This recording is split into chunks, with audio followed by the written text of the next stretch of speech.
Bonjour, il y a quelques temps, j'ai fait une vidéo pour montrer comment faire un RAG avec Mistral. Aujourd'hui, je voudrais parler d'un point qui est le test du RAG. Donc, il y a quelques semaines, j'ai fait cette vidéo, création d'un RAG. Et l'idée, c'était, à partir du guide d'hygiène de l'ANSSI, faire un petit chat qui nous permet de poser une question et il vient nous trouver les éléments importants liés à cette question dans le guide.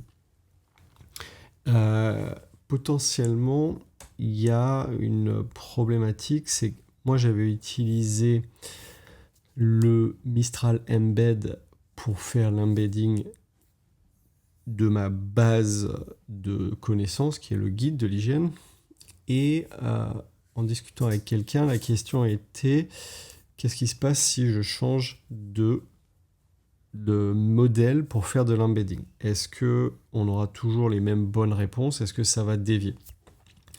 Pour savoir ça, ou en tout cas pour maintenir un standard dans les réponses, ce que j'ai fait, c'est que j'ai implémenté un test. Je peux lancer là. Et en gros, qu'est-ce que je fais? C'est que je pose la question, par exemple, quelles sont les mesures du guide en lien avec les mots de passe, et moi je m'attends à retrouver les mesures 10, 11, 12, 13, et par exemple, ne pas retrouver la mesure 14.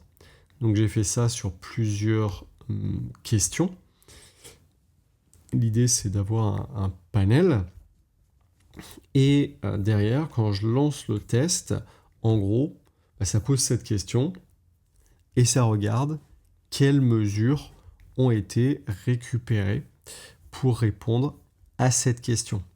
Donc, ça c'est le test, pas forcément, c'est du mini-test Ruby on Rails, mais dans l'idée, on vient vraiment poser cette question, on utilise l'embedding de cette question, on fait la recherche de quels sont les vecteurs les plus proches, et normalement, on s'attend du coup à retirer ces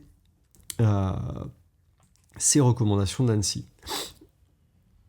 Ça permet que si je change de modèle pour faire l'embedding, normalement, on doit toujours avoir ces réponses-là qui vont sortir et celles-là qui ne doivent pas sortir.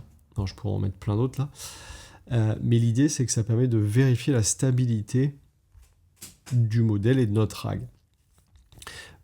Petit détail supplémentaire, moi pour éviter fondamentalement de, lorsque je fais les tests, faire un appel à l'API, ça c'est mon template, mais ce que j'ai fait, c'est que j'ai pré-embedded la question, donc cette question donne ce vecteur d'embedding, et du coup quand je lance le test, eh bien je l'envoie pas à Mistral, je l'ai fait une fois. L'idée serait que si on change de modèle pour refaire l'embedding, eh bien on récupère le nouvel embedding et on vérifie qu'on retrouve bien encore une fois les bonnes recommandations et que les mauvaises recommandations sont exclues. Pour m'assurer aussi que j'ai pas besoin en phase de test de faire l'embedding de toutes mes recommandations, mais en fait j'ai préparé un retrieval corpus, donc en fait j'ai mes 42 mesures du guide ici, avec leur vecteur d'embedding. Donc comme ça, moi je les fige et ça me permet de m'assurer que je ne fais pas d'appel API à un modèle lorsque je lance ma suite de tests.